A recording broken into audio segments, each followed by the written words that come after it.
వంట చేయడానికి గంట పడితే ఏం వండాలా అని ఆలోచించడంలోనే 2 గంటలు అయిపోతుందన్నమాట. అలాగే ఈరోజు కూడా 1 వరకు ఆలోచించానన్నమాట. 12 నుంచి తర్వాత 1కి ఫ్రిడ్జ్ తెరిచి చూస్తే తవ్వకాలు బయటపడినట్టు వంకాయలు బయటపడినాయి.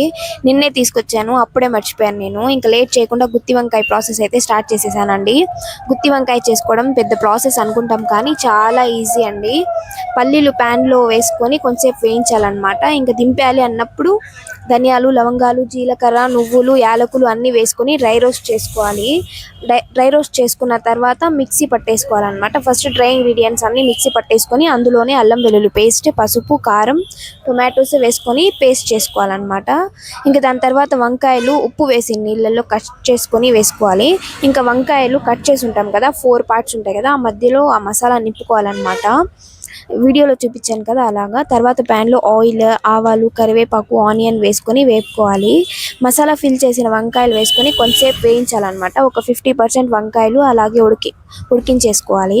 తర్వాత మిగిలిన మసాలా యాడ్ చేసుకొని పచ్చివాసన పోయేంత వరకు వేయించుకొని తర్వాత చింతపండు రసం యాడ్ చేసుకొని కొద్దిసేపు ఉడకనిస్తే రెడీ అయిపోతుందన్నమాట. తర్వాత వంకాయ ఉడికిందా లేదా అని చూసుకొని లాస్ట్లో కొత్తిమీర యాడ్ చేసేసుకుంటే మన గుత్తి వంకాయ అయితే రెడీ అయిపోతుందండి. చాలా టేస్టీగా ఉంటుంది. ఒకసారి ట్రై చేయండి ఇలాగా. నా వీడియోస్ మీకు నచ్చితే లైక్ చేసుకోండి, సబ్స్క్రైబ్ చేయండి.